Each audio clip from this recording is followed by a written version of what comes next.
After the Japanese attack on Pearl Harbor, America was in a desperate situation. They were embroiled in a unique type of warfare that relied on more than just strength. It was a war of technology, and secret codes played a vital role in coordinating massive land, sea, and air movements. America needed a code that the Japanese couldn't break.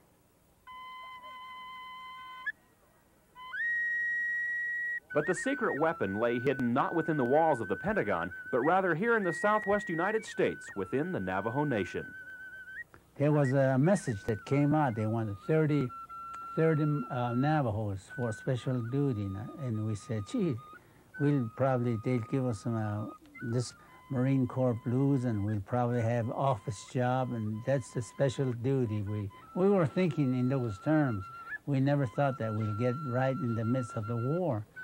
They sent recruiters out into this area and recruited a bunch of high school kids. And they were really kids. Some of them were only, 14, 15, 16 years old. And I joined the Marine in 1942, which was the day I graduated. On May 5th, at 10 o'clock in the morning, I graduated. But 2 o'clock in the same afternoon, I joined the Marine Corps. Well, we were childhood sweethearts in the school. Did you see him off when he left? Yes, I saw him off. What was that like? Sad. We said, gee, the Japanese. They talk as though the Japanese were about to land in San Francisco or Los Angeles. Nevertheless, we consider this land ours, see, the Indian land. So we always say that we're fighting for our land. It was Philip Johnston, the son of a missionary who grew up with the Navajos and spoke their language, who convinced the Marine Corps that Navajo could be the code they were looking for. My understanding, the reason the United States Marine chose the Navajo is that the Navajo people were large in number one. Number two, it was not a written language. Number three, very few people outside Navajo knew the Navajo language. So the coding machines in those days were quite primitive and sometimes took as much as 25 hours to decode. A code was needed that could be instantaneously translated. Then when it comes back into the headquarters back there, it's translated back into English. So you had to be good with English language as well as Navajo.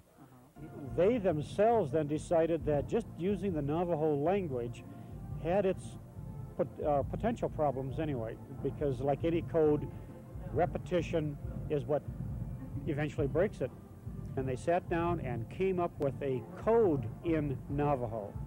This means that even another Navajo listening in, if he was captured by the enemy and forced to listen in on these communications, that even he wouldn't know what they're saying. Well, they didn't have any meaning at all to an ordinary Navajo. Each individual has to at least memorize 400 words in order to be a member of the code talkers. Carl Gorman recalls some of those code words. These are fighter planes. We call them the Hawk in Navajo, Guinea. We had a name for battleship, Belton Sofocado, that is Agi. That's the battleship. The bombs, we call them eggs, Ayenji. Japanese, they call them Benats Ose. Benats Ose means narrow eyes.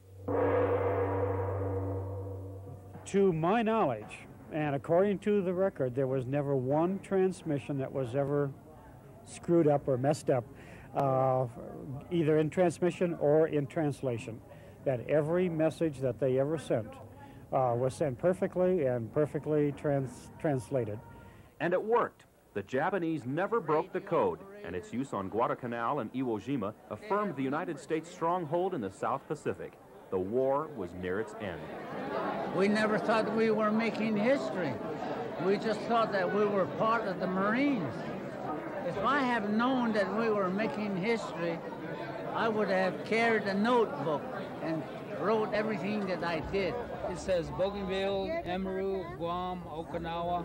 One Marine did keep a record on the only thing available. His witness was his canteen cup. July 1st, 45.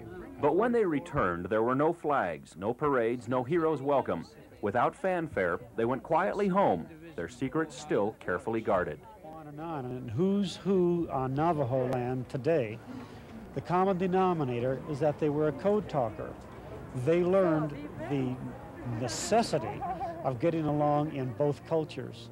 And I think by and large, they made a tremendous success of it. And this is the lesson that they are teaching today's generation.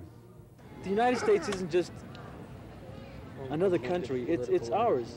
And my father being a code talker is also a great inspiration to us. The Navajo Marines were finally given a place in history.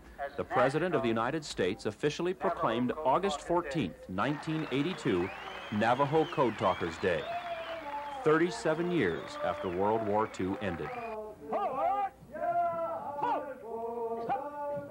But the Navajos still march proudly, and the Navajo code of honor, pride, and patriotism remains to this day unbroken.